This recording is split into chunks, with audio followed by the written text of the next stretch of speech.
He said it at the engagement dinner. I don't think you're husband material. I'm ending this. His relatives laughed like it was entertainment. I said, great timing. Then I took the ring back and raised my glass to better decisions. Everyone went silent when I added, I'm 36, and until last Saturday night, I thought I was weeks away from getting married. My fiancé and I had been together for 3 years. We met at a mutual friend's birthday party, started dating shortly after, got engaged last November. The wedding was scheduled for late June. Everything seemed on track. His family was intense. That's the kindest way to put it.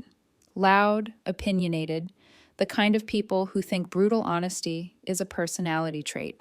My fiancé was usually different when we were alone, softer, more considerate. But around his family, he'd transform, start making jokes at my expense, join in when they'd mock something I'd said or done. I chalked it up to family dynamics.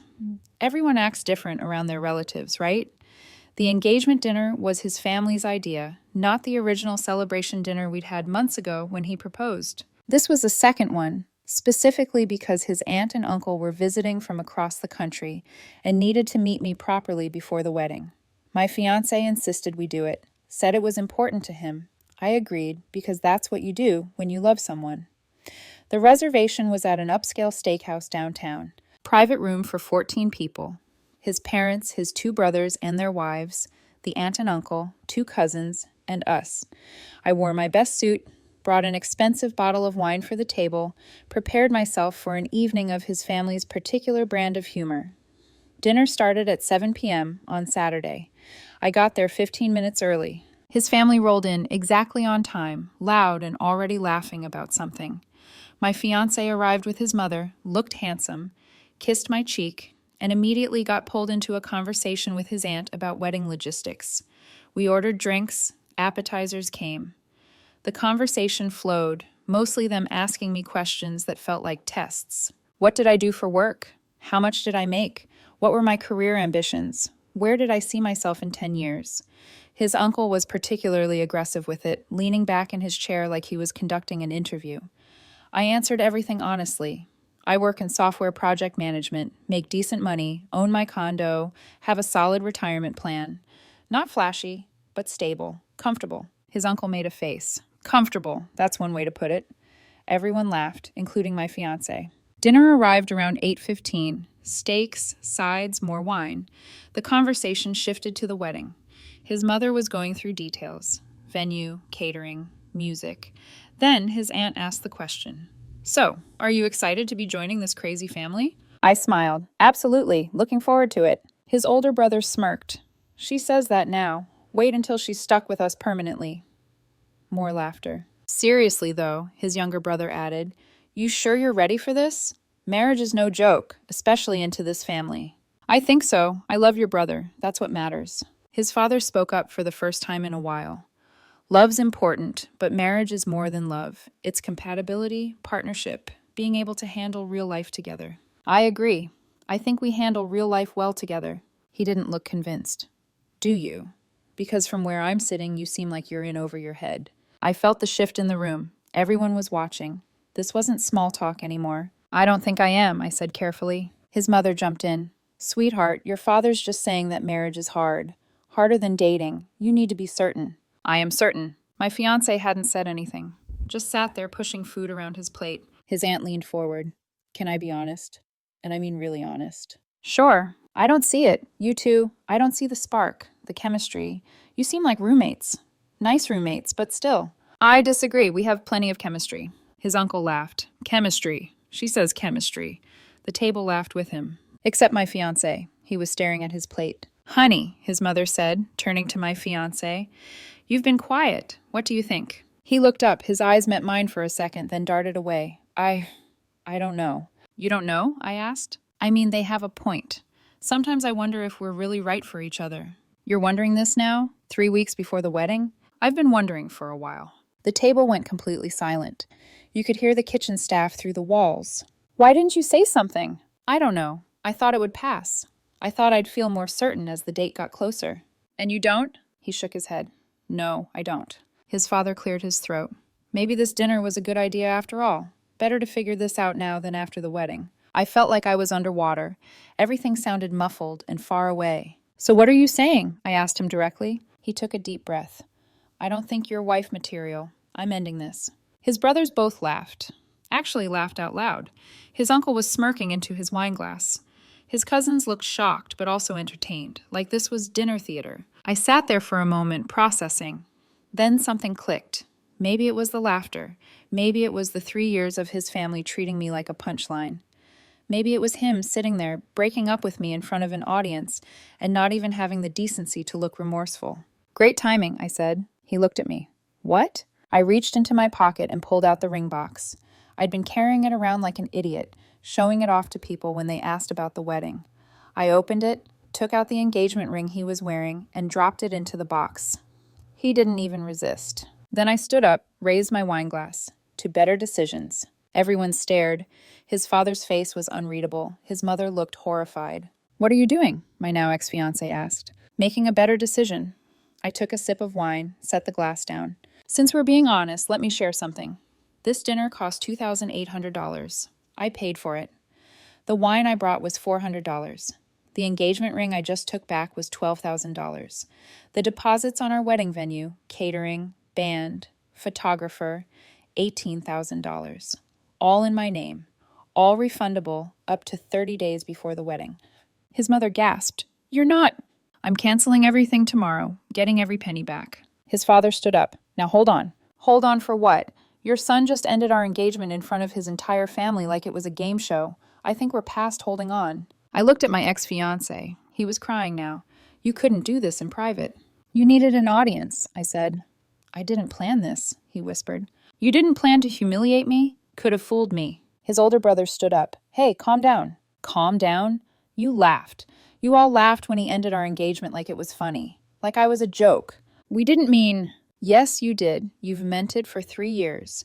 Every dig, every comment about how I'm not exciting enough or ambitious enough or whatever enough. I took it because I loved him, but I'm done taking it. I grabbed my coat, looked at the table one more time. Enjoy the rest of your dinner. It's paid for. Consider it my parting gift. Then I added the rest. And by the way, the condo you've been pressuring him to move into after the wedding, the one you said was too small for a married couple, I'm keeping it because it's mine. Bought and paid for before I even met him. Something to remember when you're explaining to your friends why the wedding's canceled. I walked out, didn't look back, got to my car, sat in the driver's seat, and realized my hands were shaking. Update 1. I drove home in a fog. Didn't cry, didn't rage, just felt numb. Got to my condo around 9:30 p.m. Walked inside and sat on the couch, staring at nothing for about an hour. My phone started buzzing around 10:45. Him, then his mother, then his father, then his older brother. I declined all of them. Finally turned my phone off completely and went to bed. Sunday morning, I woke up at 6 a.m., couldn't sleep, made coffee, sat on my balcony, watched the sun come up, turned my phone back on around 7. 43 missed calls, 67 text messages. I didn't read any of them. Instead, I started making calls. First to the wedding venue.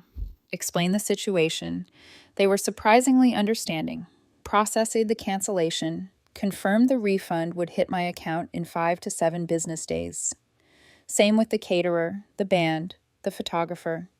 Everyone was professional about it. By noon, I'd canceled everything and had confirmation emails for all of it. Then I texted him. Everything's canceled. Deposits being refunded. Don't contact me again. He called immediately. I declined.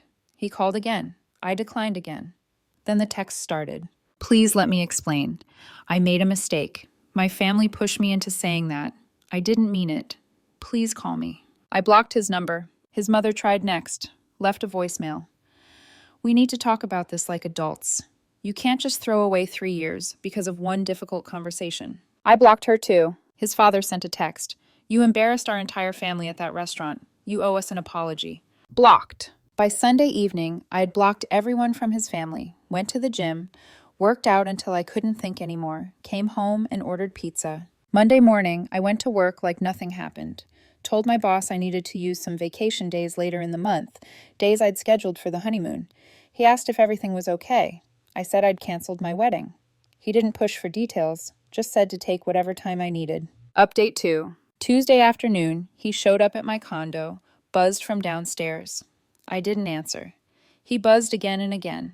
Finally, my neighbor let him in because he said it was an emergency. He knocked on my door. I looked through the peephole. He was crying, holding flowers. "Please," he said. "I know you're in there. Please just talk to me." I didn't open the door. "I'm sorry. I'm so sorry. I don't know why I said those things. I was nervous and my family was putting all this pressure on me and I panicked." I stayed silent. "The wedding doesn't have to be canceled. We can still fix this. Please." I walked away from the door, went to my bedroom, put on headphones. He knocked for another 20 minutes before finally leaving. Wednesday, his older brother showed up at my office. Security called to ask if I wanted him sent up. I said no.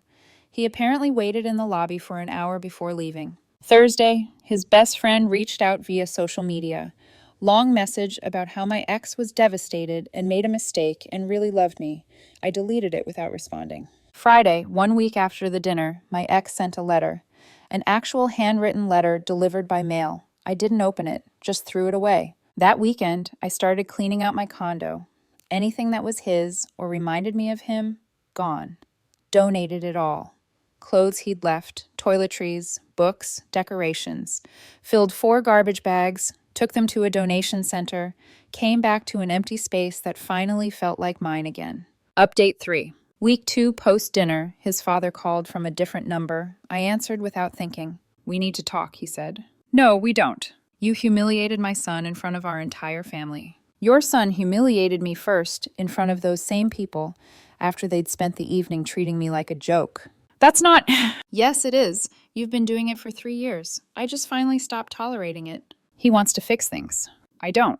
You're throwing away 3 years over one bad night. I'm not throwing away anything. He ended it. I just accepted it and moved on faster than he expected. You're being stubborn. I'm being done. There's a difference. He hung up. I blocked that number too. Week 3, mutual friends started reaching out.